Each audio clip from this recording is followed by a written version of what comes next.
Chapter 3: Effect of Thought on Health and the Body.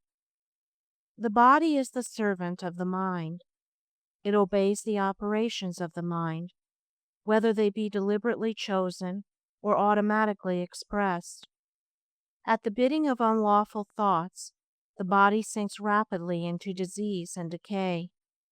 At the command of glad and beautiful thoughts, it becomes clothed with youthfulness and beauty. Disease and health, like circumstances, are rooted in thought. Sickly thoughts will express themselves through a sickly body. Thoughts of fear have been known to kill a man as speedily as a bullet, and they are continually killing thousands of people just as surely, though less rapidly. The people who live in fear of disease are the people who get it. Anxiety quickly demoralizes the whole body, and it lays open to the entrance of disease, while impure thoughts, even if not physically indulged, will soon shatter the nervous system. Strong, pure, and happy thoughts build up the body in vigor and grace. The body is a delicate and plastic instrument which responds readily to the thoughts by which it is impressed, and the habits of thought will produce their own effects, good or bad, upon it. Men will continue to have impure and poisoned blood so long as they propagate unclean thoughts.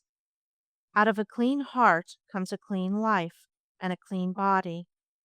Out of a defiled mind proceeds a defiled life and a corrupt body. Thought is the fount of action, life, and manifestation. Make the fountain pure, and all will be pure. Change of diet will not help a man who will not change his thoughts. When a man makes his thoughts pure, he no longer desires impure food. Clean thoughts make clean habits. The so-called saint who does not wash his body is not a saint. He who has strengthened and purified his thoughts does not need to consider the malevolent microbe. If you would protect your body, guard your mind. If you would renew your body, beautify your mind. Thoughts of malice, envy, disappointment, despondency rob the body of its health and grace. A sour face does not come by chance. It is made by sour thoughts.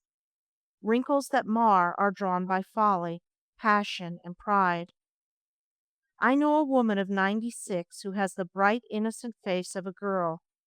I know a man well under middle age whose face is drawn into inharmonious contours.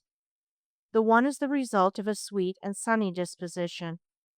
The other is the outcome of passion and discontent. As you cannot have a sweet and wholesome abode unless you admit the air and sunshine freely into your rooms, so a strong body and a bright, happy, or serene countenance can only result from the free admittance into the mind of thoughts of joy and goodwill and serenity. On the faces of the aged there are wrinkles made by sympathy, others by strong and pure thought, and others are carved by passion. Who cannot distinguish them? With those who have lived righteously, age is calm, peaceful, and softly mellowed, like the setting sun.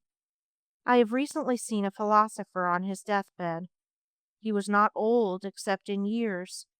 He died as sweetly and peacefully as he had lived. There is no physician like a cheerful thought for dissipating the ills of the body. There is no comforter to compare with goodwill for dispersing the shadows of grief and sorrow. To live continually in thoughts of ill will, cynicism, suspicion, and envy is to be confined in a self-made prison hole.